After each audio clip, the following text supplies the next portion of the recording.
ঐতিহ্য আর সম্ভাবনার এক অনন্য মিশ্রণ যশোর। 24.5 লাখ ভোটারের এই জেলার প্রায় 50% মানুষের প্রধান পেশা কৃষি, 41% সেবা এবং 9% শিল্প খাতে কর্মরত রয়েছেন। ভৌগোলিক অবস্থানের কারণে ব্যবসা বাণিজ্য ও অর্থনৈতিক উন্নয়নের জন্য একটি আদর্শ স্থান এ যশোর। ধান, সবজি, মাছ ও ফুল চাষে উদ্বৃত্ত জেলা হলেও বরাবরই বঞ্চিত এ জেলার কৃষকেরা।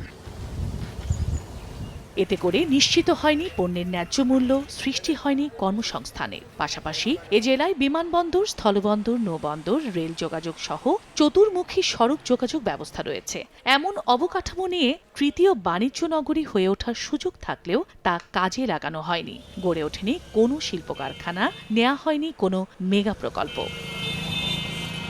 সম্ভাবনা থাকলেও এগোয়নি শিক্ষা, স্বাস্থ্য খাত ও পর্যটন খাত। দীর্ঘদিনের এই বঞ্চনা নিয়ে অসন্তুষ্ট যশোরের সব শ্রেণী পেশার মানুষ।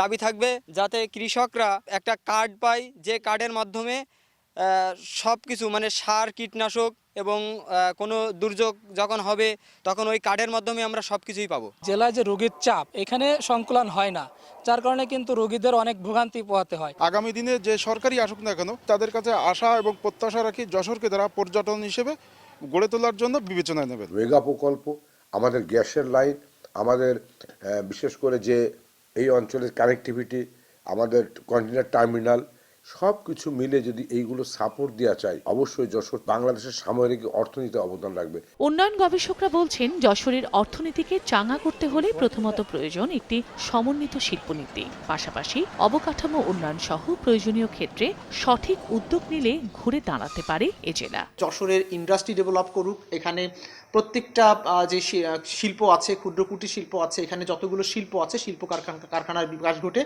যশোরের আসল সুবিধা যেন সারা বাংলাদেশ পায়, তথা আমরা যেন উন্নয়ন বঞ্চিত না হই। মহাকবি মাইকেল মধুসূদনের স্মৃতি বিজড়িত যশোরের মূল জনসংখ্যার 35% নারী পুরুষ এখনও অর্থনৈতিক কর্মকাণ্ডের বাইরে, যাদের বয়স 15 থেকে 24 বছর। মূল কর্মক্ষম জনগোষ্ঠীর সঙ্গে এ জনগোষ্ঠীকে কাজে লাগাতে পারলে এ অঞ্চলের মানুষের জন্য খুলতে পারে নতুন সম্ভাবনার দ্বার। সময় সংবাদ, যশোর।